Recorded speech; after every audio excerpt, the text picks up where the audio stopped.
Hello, and welcome to Family Folktales from the Nashville Public Library. I'm Susan Poulter, a librarian at the Main Library. Today's story is The Green Knight, a Danish story found in Andrew Lang's Olive Fairy book. There once lived a king and queen who had an only daughter, a charming and beautiful girl, dearer to them than anything else in the world. When the princess was 12 years old, the queen fell sick, and nothing that could be done for her was of any use. All the doctors in the kingdom did their best to cure her, but in spite of their efforts, she grew worse and worse. As she was about to die, she sent for the king and said to him, "Promise me that whatever our daughter asks you will do, no matter whether you wish to or not." The king at first hesitated, but as she added, "Unless you promise this, I cannot die in peace," he at length did as she desired and gave the promise, after which she became quite happy and died. It happened that near the king's palace lived a noble lady, whose little girl was of about the same age as the princess, and the two children were always together. After the queen's death, the princess begged that this lady should come to live with her in the palace. The king was not quite pleased with this arrangement, for he distrusted the lady. But the princess wished so much for it that he did not like to refuse. "I am lonely, father," she said, "and all the beautiful presents you give me cannot make up for the loss of my mother. If this lady comes to live here, I shall almost feel as if the queen had come back to me." So a magnificent suite of rooms was prepared and set aside for the newcomers, and the little princess was wild with joy at the thought of having her friends so near her. The lady and her daughter arrived, and for a long time all went well. They were very kind to the motherless princess, and she almost began to forget how dull she had been before they came. Then one day, as she and the other little girl were playing together in the gardens of the palace, the lady came to them, dressed for a journey, and kissed the princess tenderly, saying, "Farewell, my child. My daughter and I must leave you and go far away." The poor princess began to cry bitterly. "Oh, you must not leave me," she sobbed. "What shall I do without you? Please, oh, please stay." The lady shook her head. "It almost breaks my heart to go, dear child," she said, "but alas, it must be." "Is there nothing that can keep you here?" asked the princess. "Only one thing," answered the lady, "and as that is impossible, we will not speak of it." "Nothing is impossible," persisted the princess. "Tell me what it is, and it shall be done." So at last her friend told her. "If the king your father would make me his queen, I would stay," she said. "But that he would never do." "Oh, yes, that is easy enough," cried the princess, delighted to think that after all they need not be parted. And she ran off to find her father and beg him to marry the lady at once. He had done everything she asked, and she was quite certain he would do it. "What is it, my daughter?" he asked when he saw her. "You have been crying. Are you not happy?"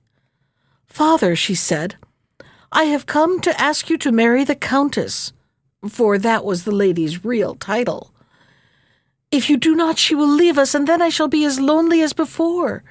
You have never refused me what I have asked before. Do not refuse me now." The king turned quite pale when he heard this. He did not like the countess, and so of course he did not wish to marry her. Besides, he still loved his dead wife. "No, that I cannot do, my child," he said at last. At these words the princess began to cry once more, and the tears ran down her cheeks so fast, and she sobbed so bitterly, that her father felt quite miserable too. He remembered the promise he had given always to do what his daughter asked him, and in the end he gave way and promised to marry the countess.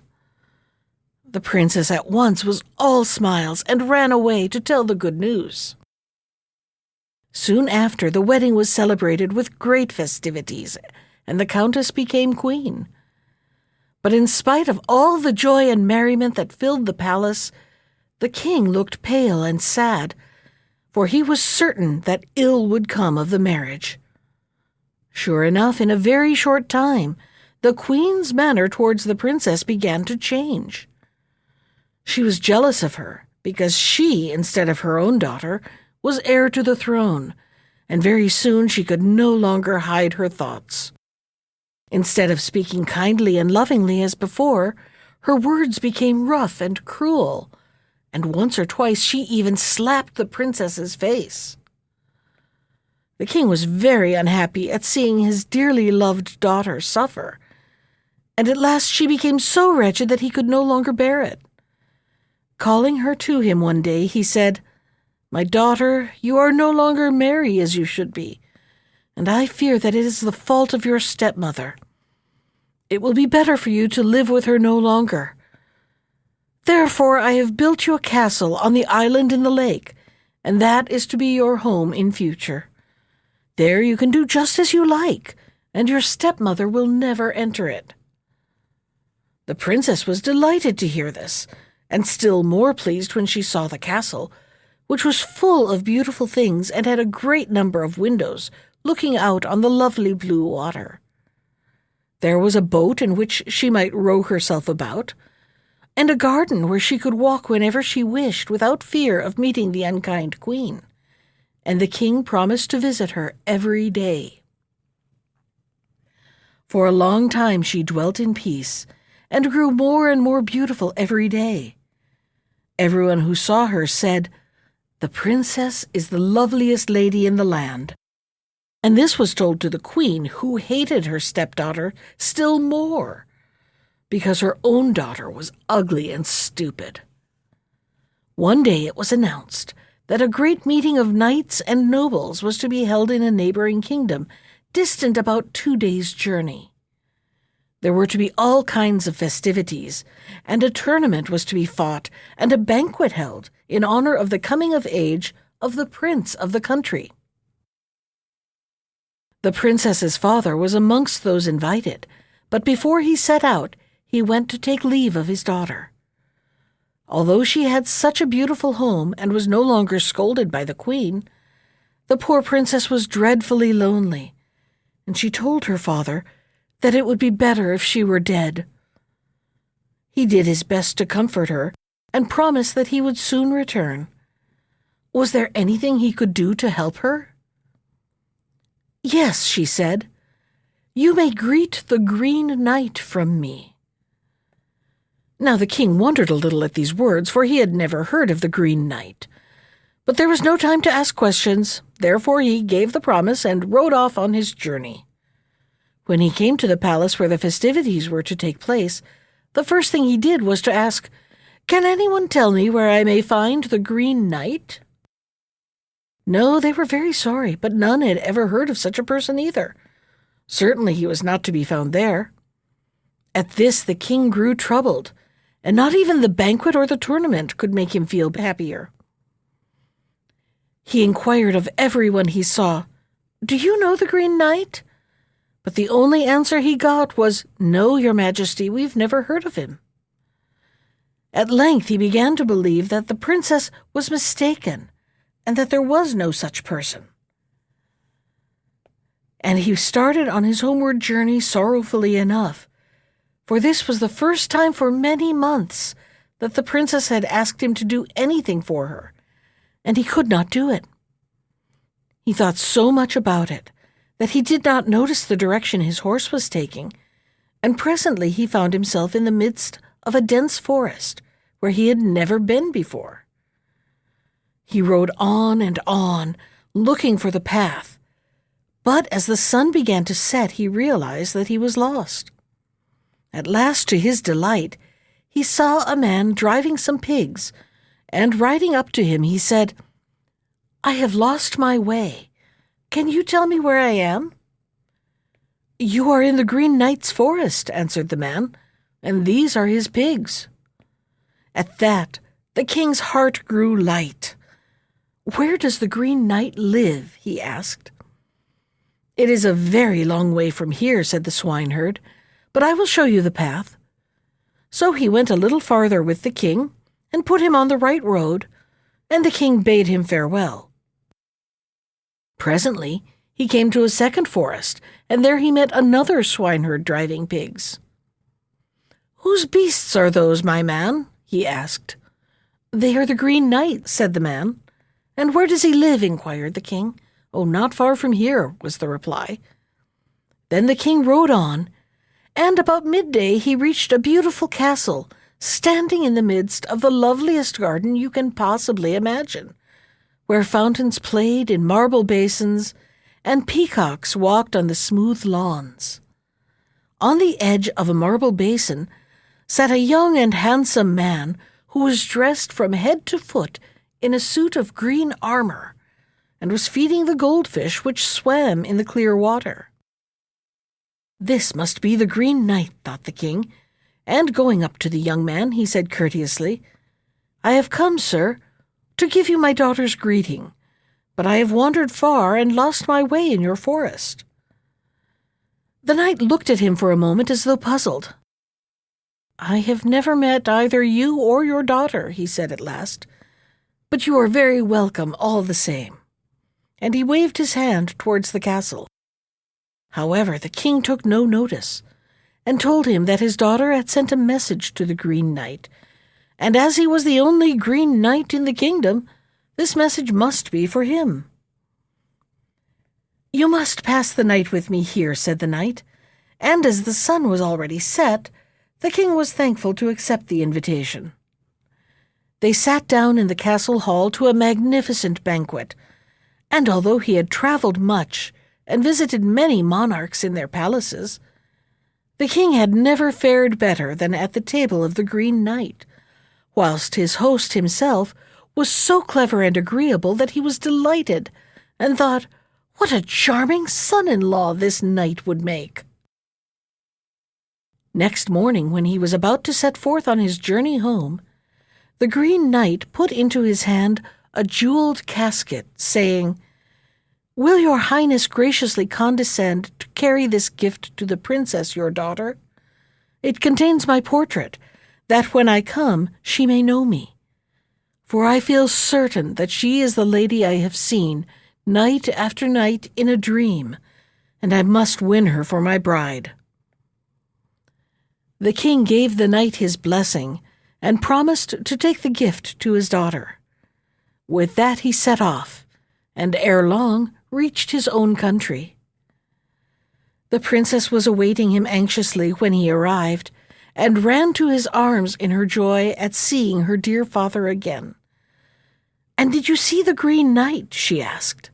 "Yes," answered the king, drawing out the casket the knight had sent, "and he begged me to give you this, that you may know him when he arrives, and not mistake him for someone else." When the princess saw the portrait, she was delighted and exclaimed, "It is indeed the man whom I have seen in my dreams. Now I shall be happy, for he and no other shall be my husband." Very soon after, the Green Knight arrived, and he looked so handsome in his green armor, with a long green plume in his helmet, that the princess fell still more in love with him than before. And when he saw her and recognized her as the lady whom he had so often dreamt of, he immediately asked her to be his bride. The princess looked down and smiled as she answered him. "We must keep the secret from my stepmother until the wedding day," said she, "for otherwise she will find a way to do us some evil." "As you please," replied the prince, "but I must visit you daily, for I can live no longer without you. I will come early in the morning and not leave until it is dark. Thus the queen will not see me row across the lake." For a long time the Green Knight visited the princess every day, and spent many hours wandering with her through the beautiful gardens, where they knew the queen could not see them. But secrets, as you know, are dangerous things. And at last, one morning, a girl who was in service at the palace happened to be walking by the lake early in the morning, and beheld a wonderfully handsome young man in a beautiful suit of green satin come down to the edge of the lake. Not guessing that he was watched, he got into a little boat that lay moored to the bank, and rowed himself over to the island where the princess's castle stood. The girl went home, wondering who the knight could be, and as she was brushing the queen's hair, she said to her, "Does your majesty know that the princess has a suitor?" "Nonsense," replied the queen crossly. But she was dreadfully vexed at the mere idea, as her own daughter was still unmarried, and was likely to remain so because she was so ill-tempered and stupid that no one wanted her. "It is true," persisted the girl. "He is dressed all in green and is very handsome. I saw him myself, though he did not see me. And he got into a boat and rowed over to the island, and the princess was waiting for him at the castle door." "I must find out what this means," thought the queen. But she bade her maid of honor cease chattering and mind her own business. Early next morning the queen got up and went down to the shore of the lake, where she hid herself behind a tree. Sure enough, there came a handsome knight dressed in green, just as the maid of honor had said, and he got into a boat and rowed over to the island where the princess awaited him. The angry queen remained by the lake all day, but it was not until the evening that the knight returned, and leaping on shore, he tied the boat to its moorings and went away through the forest.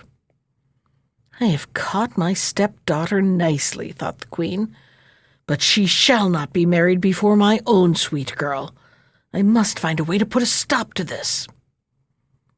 Accordingly, she took a poisoned nail and stuck it in the handle of the oar in such a way that the knight would be sure to scratch his hand when he picked up the oar.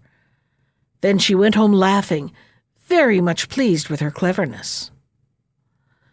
The next day the Green Knight went to visit the princess as usual, but directly he took up the oars to row over to the island, he felt a sharp scratch on his hand. "Oh," he said, dropping the oars from pain, "what can have scratched so?" But look as he might, only a tiny mark was to be seen. "Well, it's strange how a nail could have come here since yesterday," he thought. "Still, it is not very serious, though it hurts a good deal." And indeed it seemed such a little thing that he did not mention it to the princess.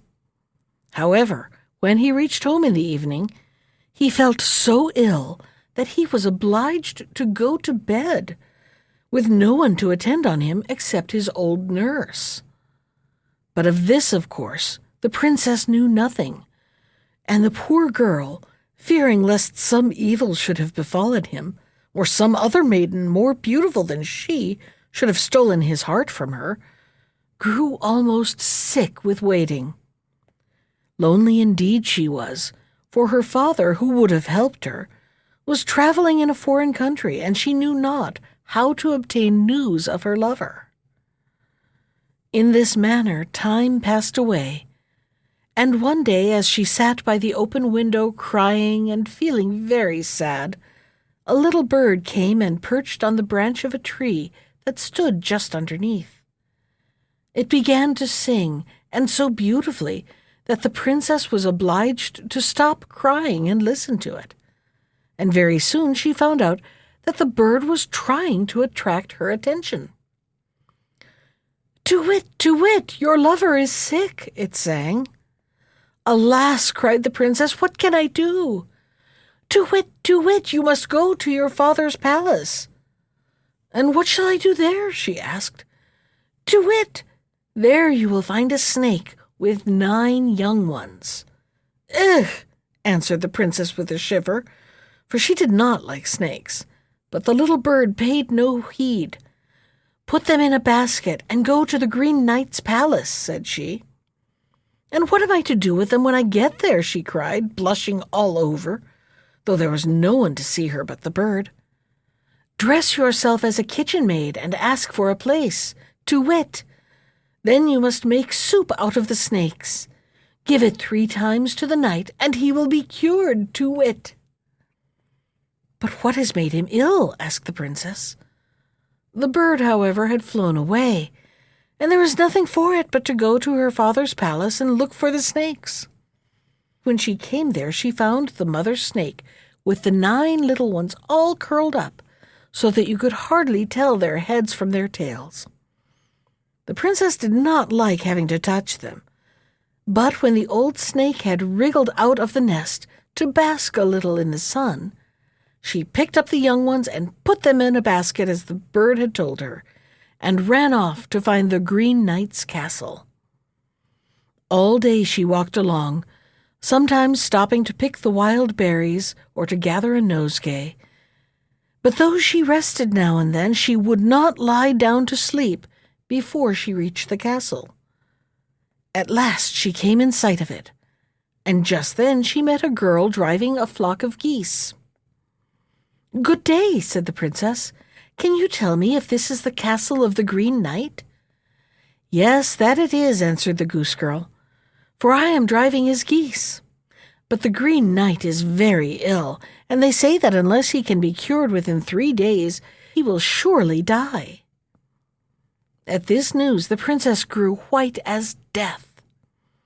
The ground seemed to spin round, and she closed her hand tight on a bush that was standing beside her. By and by, with a great effort, she recovered herself and said to the goose girl, "Would you like to have a fine silk dress to wear?" The goose girl's eyes glistened. "Yes, that I would," answered she. "Then take off your dress and give it to me, and I will give you mine," said the princess.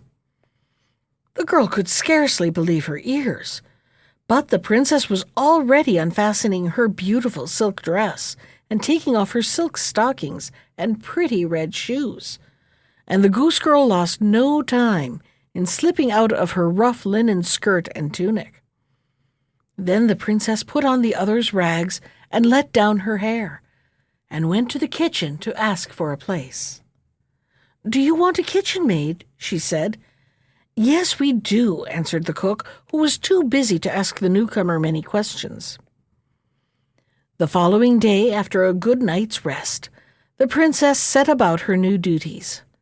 The other servants were speaking of their master, and saying to each other how ill he was, and that unless he could be cured within 3 days he would surely die.